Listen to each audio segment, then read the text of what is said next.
Hi there, welcome to this quick revision video from me, the history tutor. And this time we're looking at the AQA topic, 1894 to 1918, a conflict and tension topic all about the First World War. And we're going to start off with a revision talk through telling you all the things you need to know about the alliance system. Firstly then, let's find out about the alliance system. Now, the alliance system is divided into two sets of alliances. On one side we had the Central Powers, who we call the Alliance Group, and on the other side we have the Entente Group, which is more France, Russia and Britain. So let's find out about the alliance system first. This is firstly made up of the dual alliance, which is Germany and Austria, and they signed their alliance in 1879. It's a military alliance, and they agree to protect one another if they're invaded. Then in 1882, it becomes a triple alliance as Italy joins, and they all agree to protect each other. So if they're attacked by two other countries, the three of them will band together and help one another. So what's the Entente then? The Entente is based on the 1892 Franco-Russian alliance, firstly. So if one country is invaded, the other country would come and help. Now, this is primarily aimed at surrounding Germany. So Germany, therefore, becomes encircled. We then, in 1904, get the Entente Cordiale. This was a friendly understanding between Britain and France. Britain wanted friendship to solve some of the arguments they were having with France, particularly over places like Egypt and their empire building. Germany was looking to threaten their empire building, so they were going to club together against German aggression. In 1907, the Triple Entente formed. Britain and Russia solved some of their arguments over land, in particular Afghanistan, north of India, where Russia was expanding into, and Britain felt that Russia could be a threat to their Indian empire.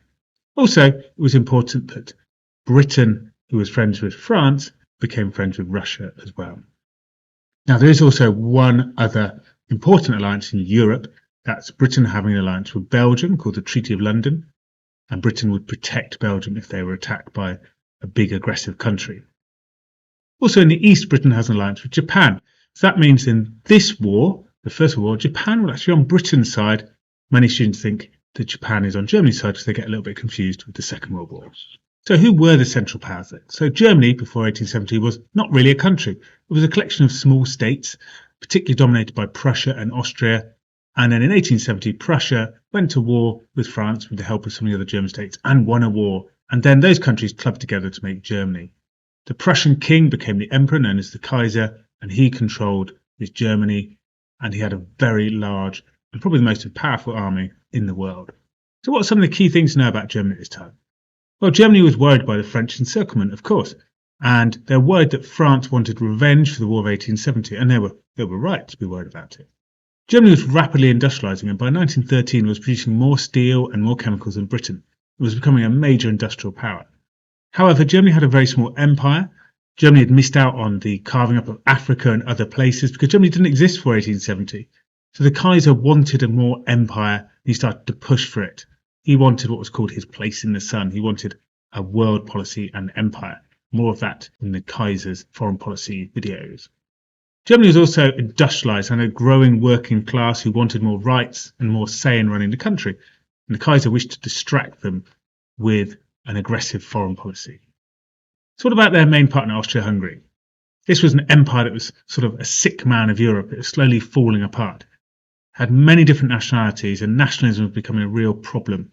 So as it says, they had 15 different languages at least in that country. Austria was also ruled by an ageing Emperor, Franz Joseph, who still liked to cling to quite autocratic, strong control against lots and lots of different groups who wanted freedom. In particular, some of the problems they faced was Czech nationalism in the north and Balkan nationalism in the south.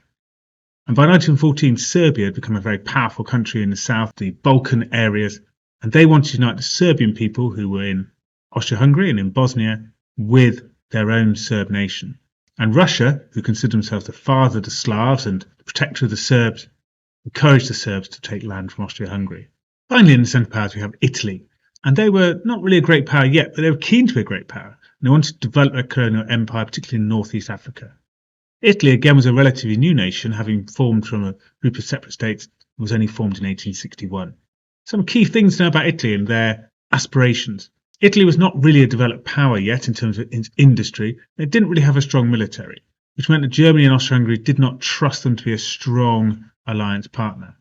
Italian nationalists did not support the alliance with Austria-Hungary either, because Austria-Hungary was on its border, and many lands with Italian people living in it, like Fiume. Actually, it made sense for the Italians to want to go to war with Austria for some of the nationalists so they could claim back this land. So who were the Entente? Well, first we have Great Britain, and they had a lot to protect and particularly felt threatened by Germany. Britain was the first country in the world to have an industrial revolution, was the wealthiest country in the world, and Germany was beginning to threaten that. Some of the key facts about Britain and other reasons why they might have felt a little bit threatened. So Britain was the largest empire in the world with over 400 million peoples. Britain had the largest navy in the world with over 120 battleships to protect its empire. And Britain was led by a democratic parliament with a monarch. Now, as you'll find out in the Kaiser foreign policy, as he develops his Weltpolitik and naval race, some of these things come under threat and tension develops with Germany. So what about France? France had been defeated by Germany in the Franco-Prussian War of 1870, and they wanted revenge. They had an idea of revancheism. France was a relatively Welsh nation that was respected for its science, art, and technology. It was quite an advanced culture. So what about some of the key information about France to consider here? So France wanted to reclaim the land lost to Germany in 1870, Alsace-Lorraine, which bordered Germany. So France signed a military alliance with Russia against Germany. This was tactically important. They wanted to surround and encircle Germany. And France did have a large empire as well. They wanted to protect this against German aggression. Germany, as we said, doesn't have much empire, so it's going out in the world, being aggressive, trying to take people's empires. And finally, we have Russia, which was by far the largest country in Europe, and possibly the largest in the world, with a large population of over 160 million people. Russia was ruled by an autocratic czarist system, and the people wanted more freedom and democratic rights. Also, Russia had a backwards economy and had only recently started to industrialise, so politically and economically it was a bit weaker than Britain and France, and possibly more unstable. Some other key facts about Russia. So Russia's weakness had been shown in a defeat in a war to Japan in 1904-1905 over Manchuria in the east. This meant that Russia stopped expanding eastwards and started to expand again in Europe, looking for the Balkans and other places to expand into. So Russian foreign policy turns its eyes towards Serbia. Also, 1905 saw an attempted revolution against the Russian leader. This showed Tsar Nicholas II was vulnerable to revolution. Perhaps there were some political weaknesses there. And after the defeat in 1905 to Japan, Russia's improving its military a lot. Huge amounts of money spent on much more modern equipment. And Germany is worried about this potential threat and feels it has to deal with Russia sooner rather than later if they are going to go to war.